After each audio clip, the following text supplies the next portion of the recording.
Hello, my name is Peter McShane, and I served as a Green Beret medic during the Vietnam conflict.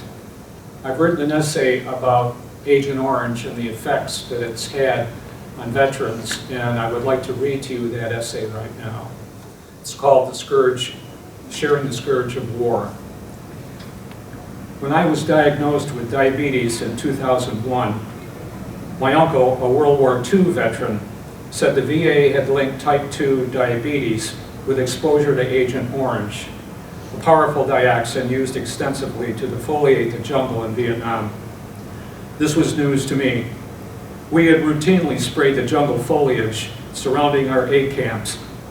I hadn't paid much attention to news reports in the 70s and 80s, in which Vietnam veterans blamed Agent Orange for cancers and other horrendous medical conditions, as well as their children's birth defects.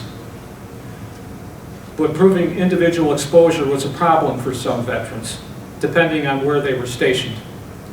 The VA steadfastly claimed there was no conclusive scientific evidence of a direct link between Agent Orange exposure and these illnesses. Yet several of the manufacturers of Agent Orange settled a product liability in class action lawsuit in 1984, filed on behalf of men and women who had served in Vietnam.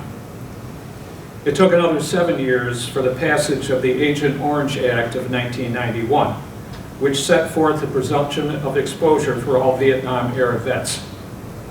That act directed the VA to compensate those veterans without the need for proof of exposure. The act detailed the many physical ailments caused by Agent Orange, notably ischemic heart disease, certain leukemias, multiple myeloma, Hodgkin's and non-Hodgkin's lymphoma, Parkinson's disease, and prostate cancer, among others.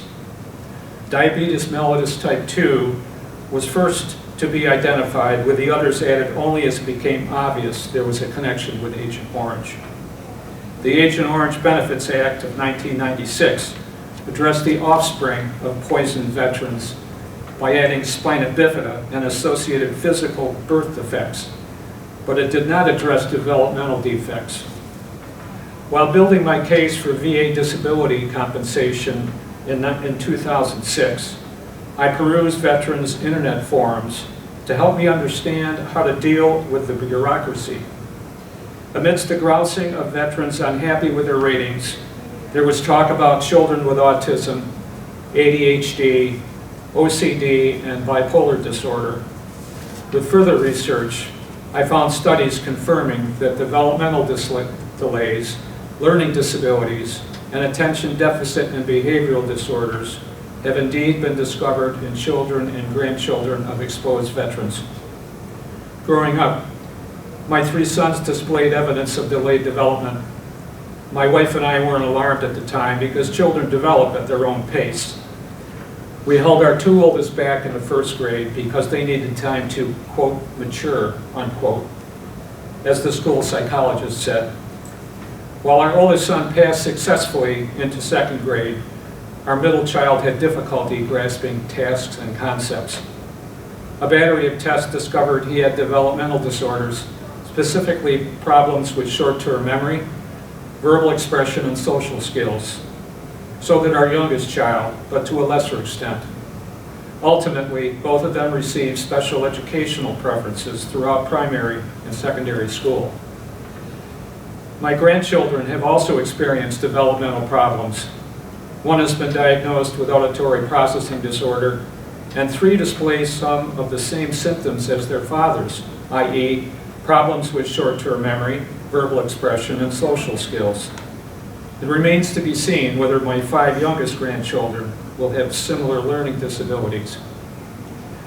The VA intimates that additional birth defects beyond spina bifida may be covered under the Agent Orange Benefits Act, but the defects must have resulted in a permanent physical or mental disability, and it's up to the veteran to prove it.